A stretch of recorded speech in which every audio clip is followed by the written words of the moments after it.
everyone. If I could have your attention, we got a great group here, lots of people, happy to see that. I'm Christy Miles, and we have today our session on the top 5 trends in cloud transformation success. Before I hand it off to the gang here, I'll just remind you that we will take questions at the end, but you can submit them at any time in the app, mobile app, and I'll also be running. I need some extra steps today, so I'm going to be running around the room. If you want to flag me down at the end, we'll have plenty of time for Q&A. And with that, I'm going to hand it off to Michael. Thank you, Christy, and hello, everyone. First of all, we got to say anything we talk about that's future-looking, etc., is not a commitment, but something to just listen to and enjoy. So I'm Michael Mahoney. I head the services here at Guidewire, and I have with me Ash Parkar, who's head of our Cloud Transformation Services organization, and Arjun, who's our digital practice leader globally.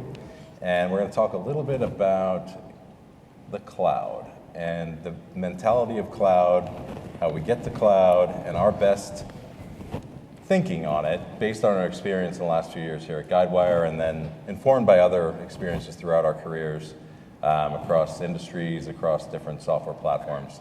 And for us, number one, it all comes down to mentality. And I was just actually in a Q&A at our executive session. Someone asked a related question to this, and I actually started talking about the Reese Witherspoon thing, where she talked about walking intentionally with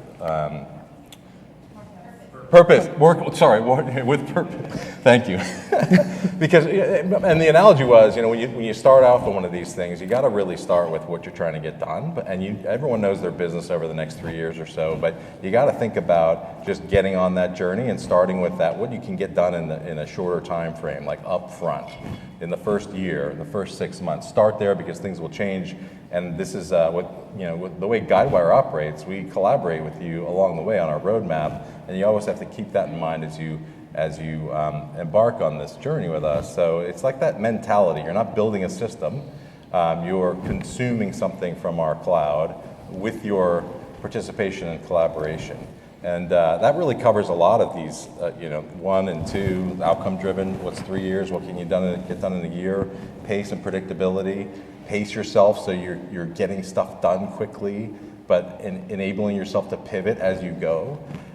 Governing that design along the way, so you're governing with us what you're going to consume from our cloud that we're going to develop with you over time, so that it's a standard thing you're adopting versus something you're going to build and create technical debt. And then think of that as a continuous journey. You saw from Diego this morning our vision to have everyone on the current release at all times, and what we do to get you there. We're doing 3 releases a year, and you saw, I think it was at December this year, every single one of you who's on our cloud now will basically be ready to take Innsbruck, because you will be, all the non-breaking changes will have been tested. You will be tested for non-breaking changes up until that point, because we monitor all the time. So think of it as this continuous journey of adopting our cloud. So, number 1, cloud mentality, tap into scaled capabilities and to orchestrate those business outcomes. Don't think about it as building an asset that you're going to sweat over 5 years. Think of consuming technology, consuming not only what we develop, but what our partners develop. You also saw from Michael Howe this morning how the size of our partner network and the value. I'm talking about technology partners. Our SI networks is another very important thing. But from a technology standpoint, the things that we are continually, our ecosystem is continually developing, such that we're extending the value of Guidewire because we're an open platform. I know, Arjun, you're big on culture and design and all those other elements. I wonder if you want to take add a little bit to what I'm saying here. Yeah, no. So I think as Michael said, when we start to look at the cloud, the one thing I've over the past 10 years of actually working in this space, cloud is not an option anymore, right? It's an imperative. Every business is now looking to move to the cloud. And the reason for that is also not just, it used to be very much about a technology infrastructure story, but increasingly and more and more now, it's about the new technologies and new features and all of that adoption. Over the past 8 years, if you've seen where the technology innovation has been going, it's been exponential. And what you're starting to see is customers starting to want to tap into those innovations, but not being able to because one, being on-prem, a lot of that innovation doesn't turn up on an on-prem upgrade fast enough. So that's a big shift when you move to the cloud, is the ability to kind of tap into innovation, tap into new functionality and features. But also, it is important to understand that not every feature needs to be tapped into at that point. So understanding what's the right business outcome you're trying to drive, and then focusing on trying to take those features at the right time to drive that outcome. Now, Ash, you might be able to kind of touch upon a bit about the agility aspects when it comes to this. Yeah, and I think it's crucial to what you're saying, right? When we think about cloud as an enabler for our platforms, right? You need to be agile and be able to adopt, right? I think, new things are coming up every day. You really can't say, oh, this is exactly what I want to do. This is exactly what I want to do today, and stick with it for the next 5 years, because things are changing as we go along. So the expectation there really should be that we are agile. We are going to be able to open new avenues for our systems to adopt. If there is something new that comes up, I think we should be able to utilize that feature going forward, as what we are seeing, in fact, with Guidewire Cloud, right? New features are coming up really every day. Not everybody can use every feature, right? I think the most 400 some features that Diego was talking about today, right? I would be super surprised if every customer of ours is using each and every feature in there. You really have to be selective about what you're going to do. You need to make sure that you are agile in that aspect to say, I can adopt X, Y, and Z, and the reason I'm adopting those X, Y, and Z features is so that I can attain certain business value, right?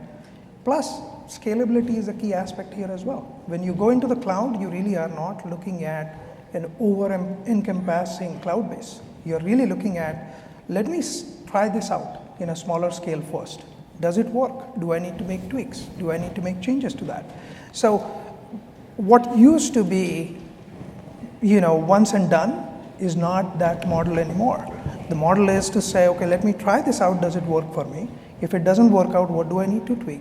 So the right cloud mentality, when we talk about these particular things, is really an ability to adopt the change as soon as it is coming along. And even if you are not able to adopt, at least assess whether that is a feature that I really want to try out, right? May or may not work for you all the time, but at least try it out to see if that feature is available and does it add specific business value to me.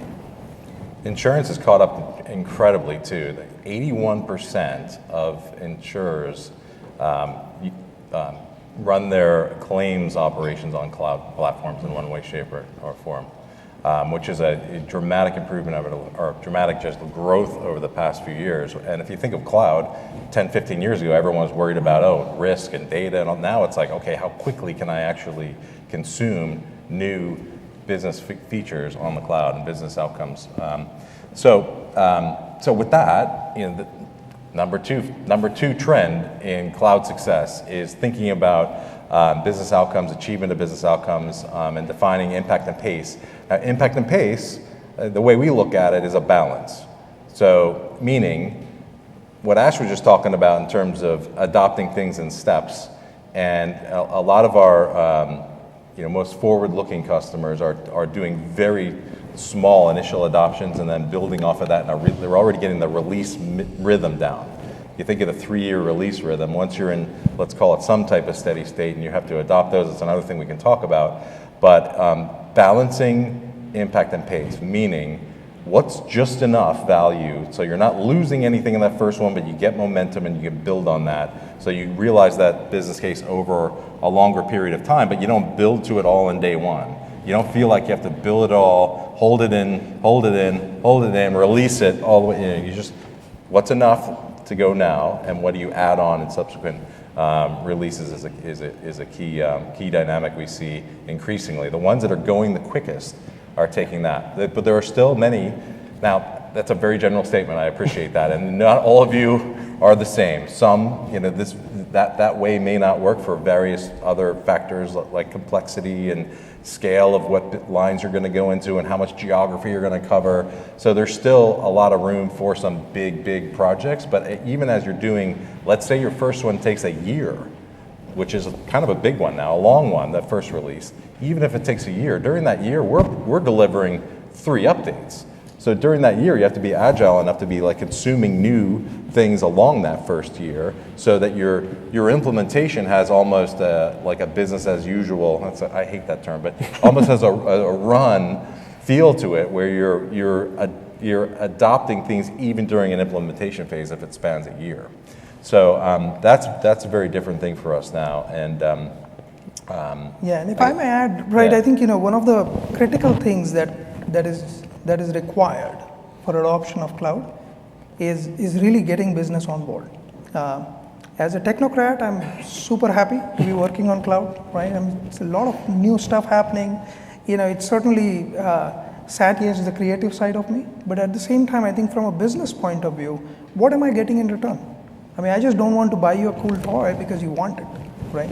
That cool toy should bring me something, and that something is the value that we should all look for when carriers are looking to move to the cloud. Think about, what were you not able to do before that you will be able to do in an efficient manner, at pace, and at the same time have the flexibility to switch, right? And I think that to me is the real value that comes out of it. The technical aspects are great, trust me, I love it. Being able to utilize microservices, being able to utilize some of these technical features that are available. But what does it get me in return? And I can, add to that. So one of the things I would say when it comes to this is, it is hard. When you're on 20 years of actually having done this, we've done it a certain way. Trying to shift that mindset, so coming back to the culture and mindset, it is hard for an organization to start to have that level of agility in the way they think, right? Business themselves want to have a different agility from IT. And it's now trying to get business and IT to think the same way. So a great example of one of this was 20 years ago when I started, the first core system I was implementing was a call center platform in 2002 for a large insurance company based out of the UK. 5-year transformation deal, right? Replacing 22 systems, putting in new core systems. About 6 to 7 months into the implementation, the market had already started to move from call centers to direct aggregators. We were at the beginning of what was a 5-year transformation program. And you've already lost it. And then suddenly the business are already calling out for a change, and IT are already in the middle of the start of a pretty big invested transformation program. So this is where it becomes very complicated. And a lot of this is the challenge where we've got to find the right way to collaborate between tech and IT when it comes to cloud. Yeah, and I think that's why it's super important not to make your North Star so big that you have to have that 5-year plan, right? I think it's perfectly okay to have that 5-year plan, but even within that, you have to have certain achievable goals that are shorter in nature to see what exactly are you targeting. If you're not able to go into that space, and if you do need to move, in your example, for example, in that case, right? If you have to switch gears and go in a different direction, you're actually able to do that, right?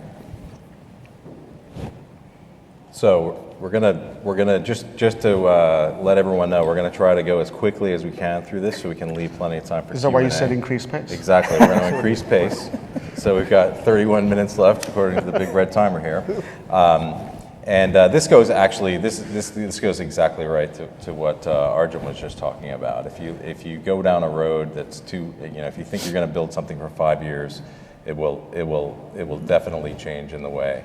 So I think Ash, you have a good example of. We all have gone through this. COVID came along. Nobody was driving cars. What do you do, right? And all of a sudden, everybody in the world wanted to talk about UBI and BBI, right?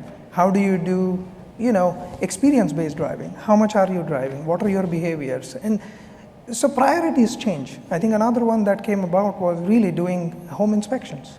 So these apps all of a sudden started showing up where somebody could go into their house, download the app, take a picture, and boom, there you go. We kind of know what exactly the state of the home is. All these things were just not available. And these changes came about because of things that were in nobody's control. Nobody could control it. The pace, predictability, and agility really comes into play here.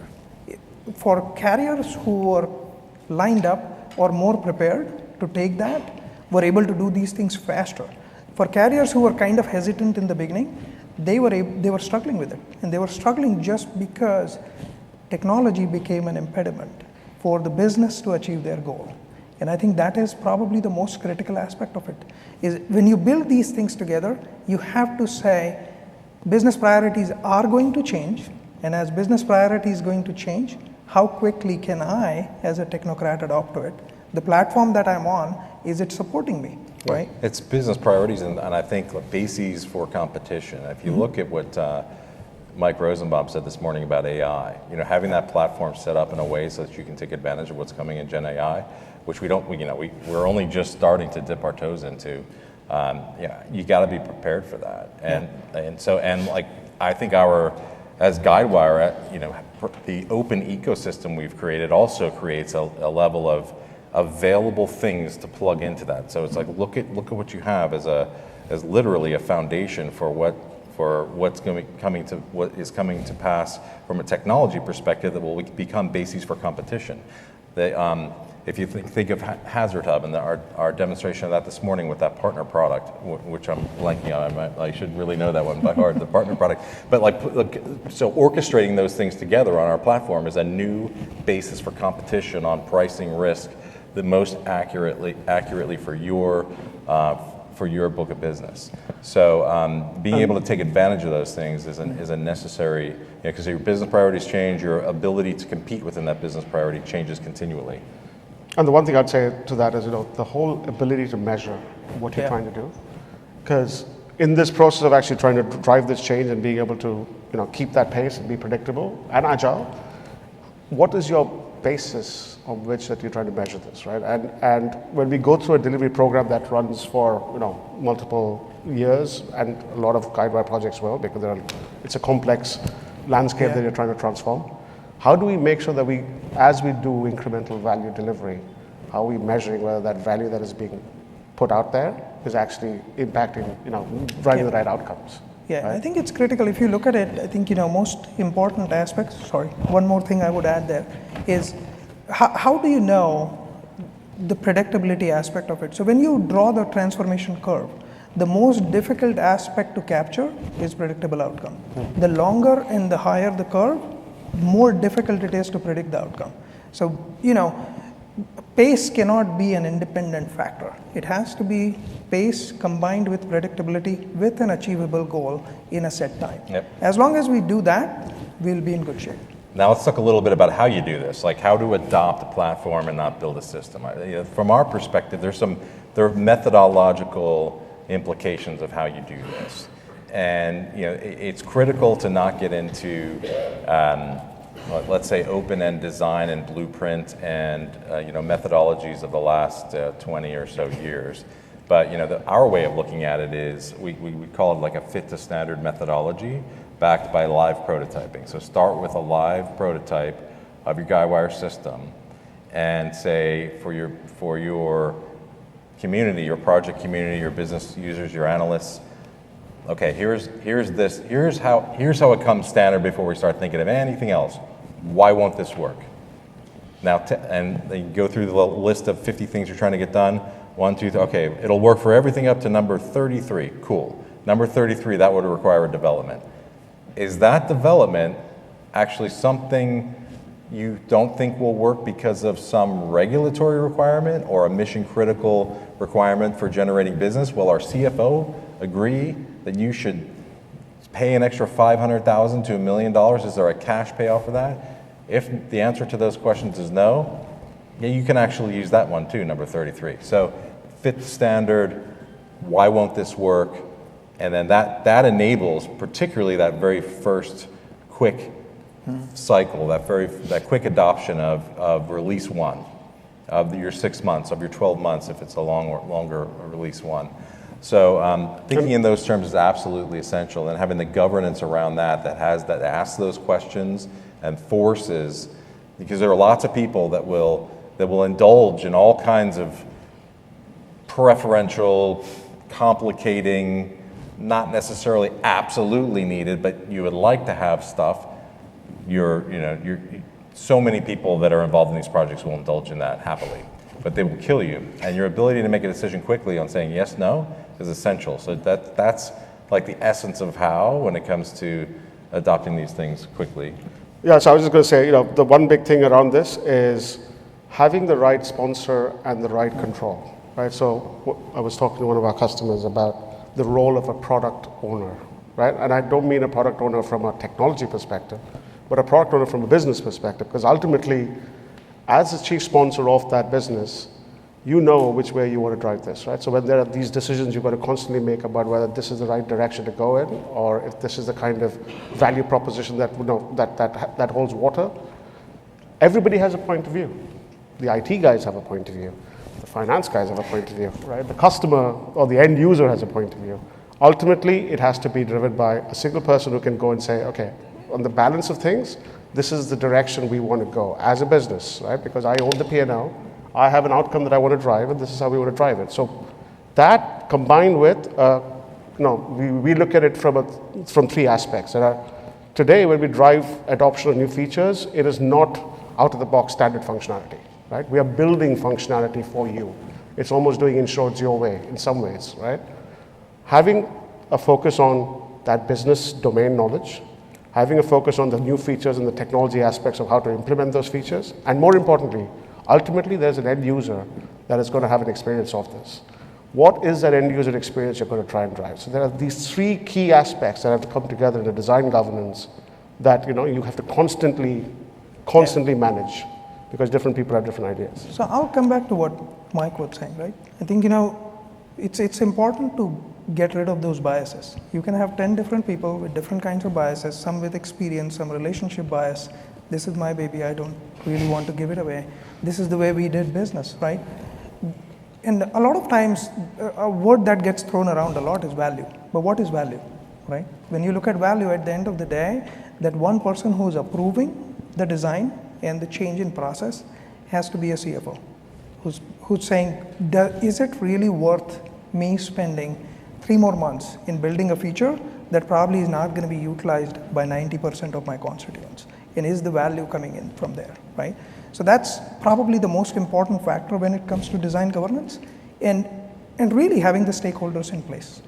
Who is driving that design? Because time on these things is the most, you all know this, but time, that 3 months can really, really have major impacts. And if every decision leads to months in delay, then you have an off-the-rails project and you're not getting anywhere. The one, I guess, commercial I would say from a Guidewire perspective, from Guidewire Services is, let us help you think through the next 3 releases and how that applies to the decision you're making. So from a design governance standpoint, fit the standard, live prototyping, look 3 releases ahead, and then figure out what's truly necessary and not. So can I give an example? Yeah, If you have 2 minutes? Okay. Yeah. So really, I think, something that we saw recently, right, where a customer of ours was actually trying to build some APIs. And they were like, oh, this is exactly what we are building. Here is what our timeline looks like. Mm-hmm. Now that timeline was kind of conflicting with when we were going to deliver certain things. We actually partnered with them. It's like, don't build stuff that you actually have to redo, right? If there is an opportunity to scale things where you are able to utilize what Guidewire is going to build for you anyway, then maybe hold back on that, right? So I think, that ability to adopt those kinds of changes and that kind of advice, I know it's probably not easy to take that on every time, but it actually provides incremental value in the long run, because you are not building something that you have to throw away. All this makes the planning more complex, we understand, because you're looking at things that are maybe a little less clear from that day zero planning. So that's a whole other element that we can help with. We, meaning Guidewire, we, meaning RSI partners. So the planning is a little different when you think about it in this way, but I think it's becoming well enough entrenched in the methods that better supported than it has been in the past. So really quick on this, so we allow at least, we're getting to the 20-minute time left, so we want to leave about 20 minutes for questions. Really quick on continuous innovation, how we run this stuff over time. Let's assume you're done with your 3-year super comprehensive transformation of your business. And I say that because that in 3 years we hope you would have done multiple releases and many rollouts. So that's not just built one thing and rolled out that one static thing. But so let's say you're through your 3 years of true transformation. Well, now what? Start small. Don't try to do too much in the first go. And I think that is something that we have learned as a company as well. I think in the past 4 or so years that we have been doing these cloud transformations. It's very different. You have to start small and lay a foundation for your future, right? I think the expectation really there should not be, and I think this is probably some carryover from prior mentality where if I don't get it done in the first go, I will never get it done, right? And I think this comes from that maybe a little bit of that healthy tension that exists between IT and business.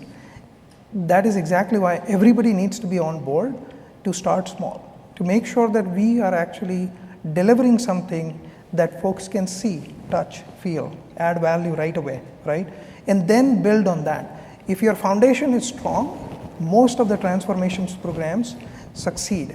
If you start with a very, very strong foundation and then build on top of that what your North Star would look like. Plus, utilize what new stuff we are putting together. I mean, I think we are open to engaging with customers, especially in the space where we are building new things. If we are building something new that you are interested in, become part of our EAA program. Yeah, right? and I think in 3 years what you'll see is we have the 3 releases a year now. 3 years from now, it probably could be 4, right? Mm-hmm. And then at that stage, we'll have like rollout support models for those things. The update should be able to be done in a couple of days, with all literally. And then it's like, okay, how do you build the muscle in your what would now be application support to actually figure out more or spend more time on how are you adopting those things? Okay, the new release goes in.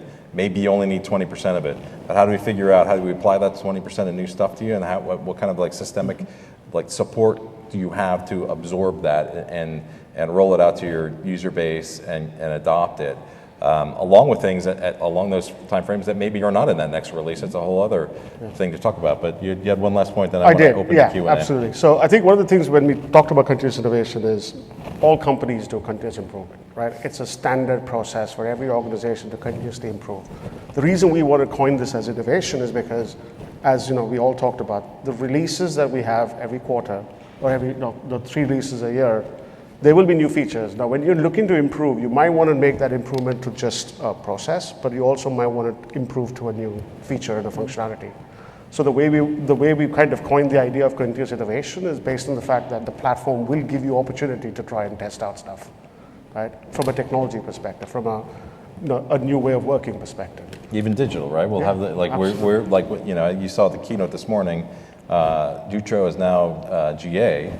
In the next in Innsbruck, and now you have a platform to continuously innovate on, and we want you guys to be able to own that in your own walls and be able to build on that and tweak things over time for the experience of your distribution models, your customers, etc., your end customers.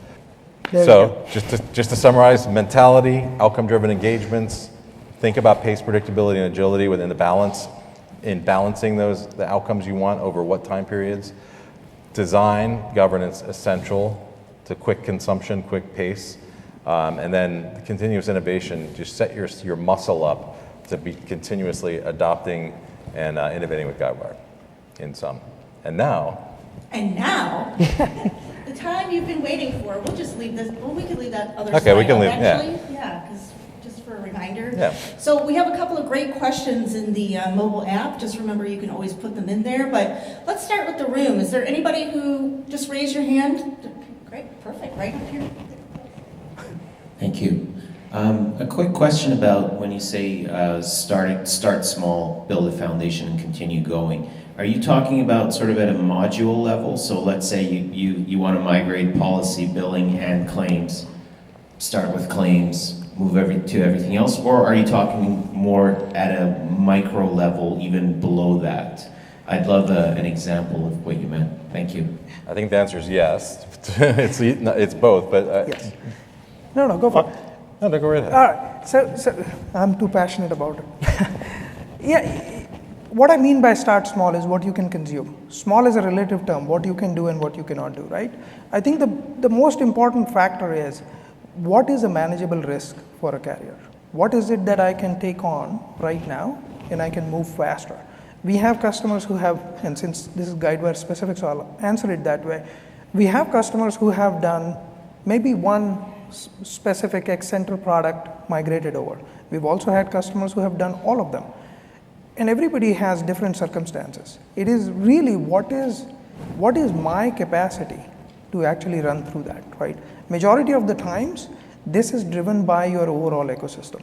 If you really have a larger ecosystem, then it depends on what that core change is going to translate into, right? And plus, are you only changing the core system that is Guidewire and nothing else? Or are you really changing everything else and then Guidewire just happens to be one cog in it? So I wish it was a very simple black and white yes or no answer, right? But unfortunately, I have to go the consultant route where I have to say it depends, right? No, but your question is spot on. It's like modules one way, Yep. line of business is another way, That's important. geography is another way. Even data, like how much do you migrate? Do you only write new business on it, right? We have had customers who migrated everything, but at the same time started with a completely brand new line of business to say, that's how I'm going to scale for the first 2 months. Then I'm going to bring on my majority of the business. So it just, what is the appetite of the business and what are you driving towards? If you really want to innovate on the cloud with all of your data in place, then certainly you have to go big bang and translate everything. But if you have capability aspects, then you go step by step. Yeah, and our motivation here is to build confidence and momentum within your own organization to do that. We'd love for you to implement every single thing all at once, all at once for all businesses, all geographies, but our goal is to get you there, but we want you to take it on in chunks that are manageable, build momentum, build capability within your own walls, and then prove to your stakeholders, many of whom will be shooting at you, that you can actually do it. So we don't want these things to fall under the weight of like a 3-year program that's judged as a failure halfway through because it's like 6 months late. So that's kind of our thought process. And plus, it's very practical. It's a practical way to do it too because of how the technology is available now. So and the change management of it, right? Because how many of you have actually looked at a project and gone, okay, I've put this investment in, a year in, we've not delivered anything, and there's already transformation fatigue, right? So the whole point of this is look at it in a way that you're actually driving quick wins, you're driving outcomes incrementally. So figure out that whether it's a technology incremental approach or is a line of business incremental approach, is a transaction incremental approach, all of that is important to kind of look through. Yeah, so my question is very related to what he asked. Thinking about, so we have like many products, many line of business currently. We have all the pipelines to downstream, data, etc. everywhere, right? So when you say do small changes, what happened to the foundation when we are going with one product only over there? Do I need to worry, based on your experience, do I need to worry having a lot of heavy weight in the front with all the pipelines again? And then start after that, because small, will it be really small or it will be too big in the beginning because of all those? Great question. One thing that cannot happen in our business, right, is disruption. What is one thing that an insurance company never wants to do is disruption. I would always look at it and say, what is the probability of introducing disruption by doing a transformation, right? And if the probability of disruption is super high, I would cut down on that. The foundational aspects are critical. How much data flows through probably in the beginning is not critical as much as how much is the breadth of data that is actually flowing through. So you talked about data, right? That's why I'm probably hitting on that. You would want to make sure that you are testing systems that are going end to end and the breadth exists. The flow is easier to manage. The resiliency of the flow is difficult to manage. So I think, if you're really looking into those aspects, I think, there certainly has to be a matrixed model where you say, where is my sweet spot? And everybody is different because different systems you're connecting to, right? So that's the way I would look at it if I was in your shoes. These are awesome questions. Keep it coming. I'll come back into the room there. I'll just take one from the app. As the business team, we want to move to the cloud, but our IT department is concerned to lose control of our core systems and that their workforce will become useless. How are we going to convince them that this is not the case? That's complicated. So, I mean, the way I look at it is, right, ultimately, this is a constant challenge with technology, right? Because core systems, when they were self-managed, clearly was managed and run by the CIO organization. Absolutely. It kept the lights on. So when they were critical. The shift that most CIO organizations, IT organizations need to start to make is, we ultimately serve a business, right? That's where the money comes from. It is where, if that money doesn't come in, the IT systems don't really get any funding, right? So, yes, there is that constant tussle, but the important thing to recognize is, as long as a tech organization, we are trying to focus on outcomes, focus on the business outcomes that we're trying to drive, believe me, everybody's got work to do.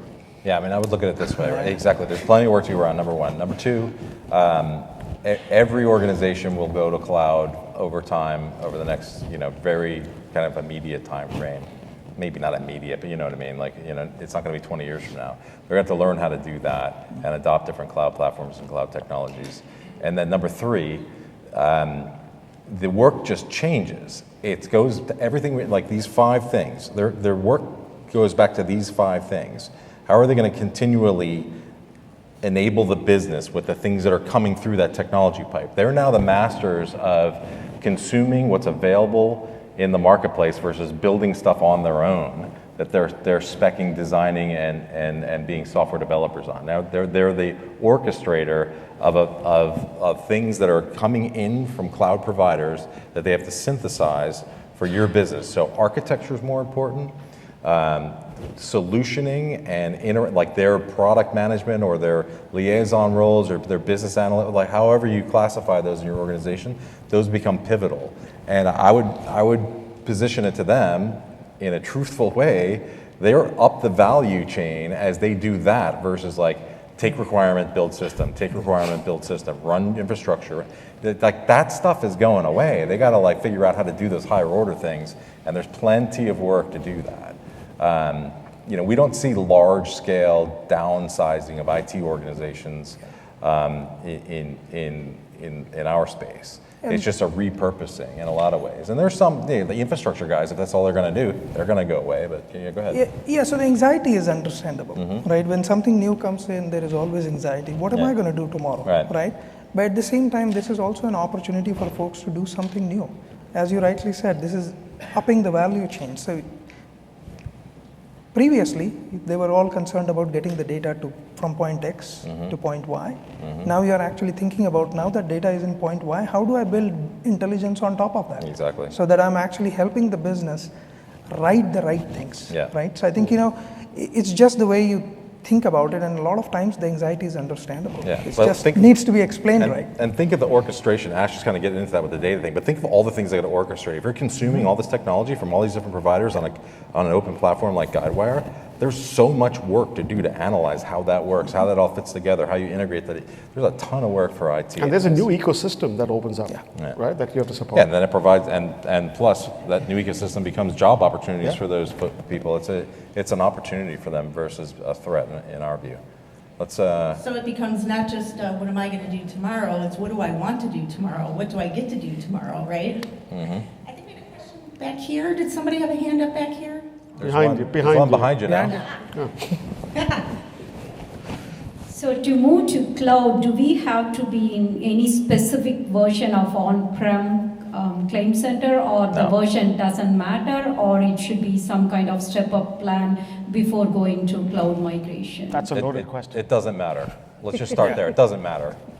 So we had messaging a couple of years ago, from what I understand, because I've been with Guidewire a year now only.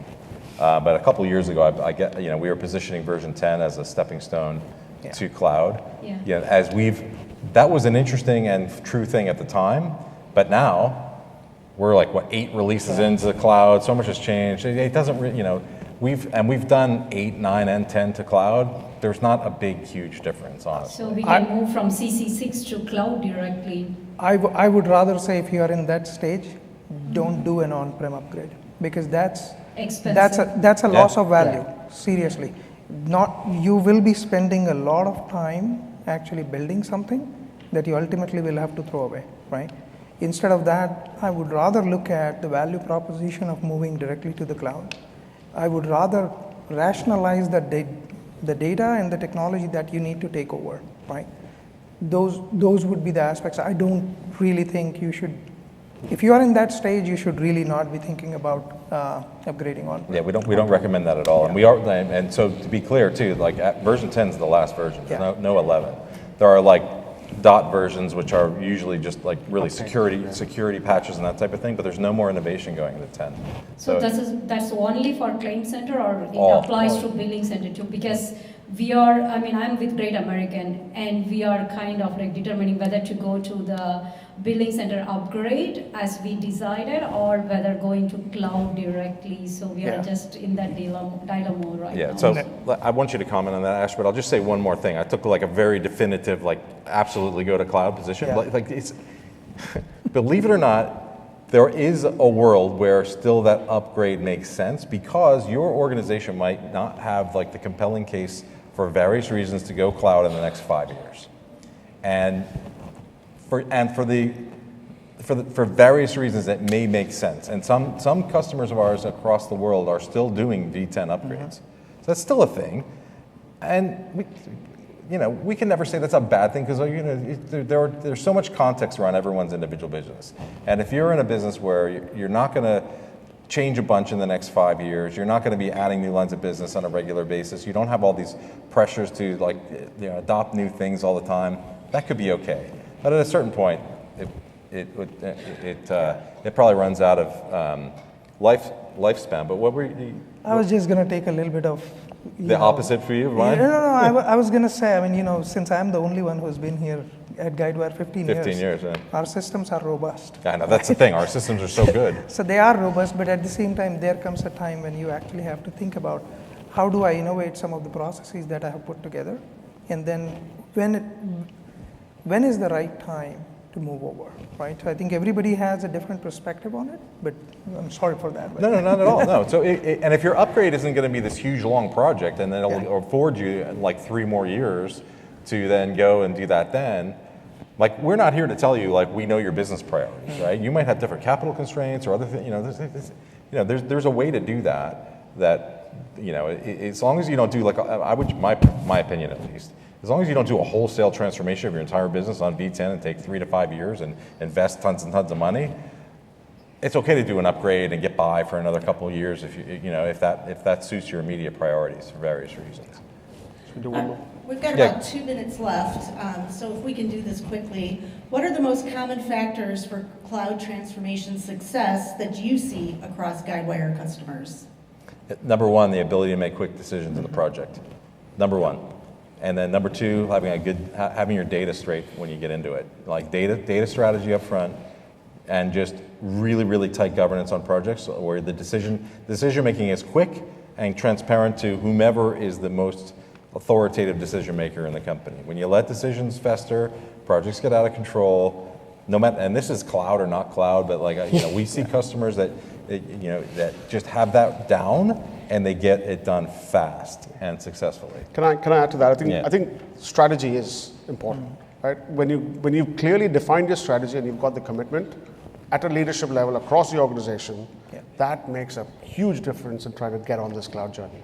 And then the commitment and the sponsorship. Commitment at the top level. Commitment at the top level is super important, and then the ability to, at the top level, to quickly render a decision in the middle of the first 3 months of the project, getting that right and getting that locked down. So you're like, yep, this is what we're rolling out in release 1, getting that decision quickly.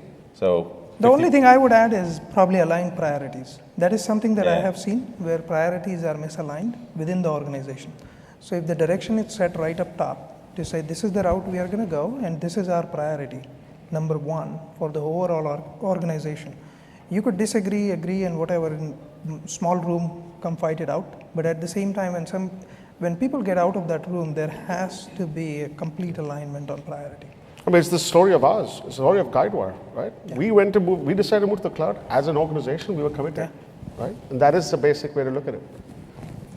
All right, and that concludes our session here. Thank you, Michael, Ash, and Arjun so much for that informative presentation. Want to thank everybody for your great questions. I think you guys will hang out for a minute or two. If your question didn't get addressed, come on up.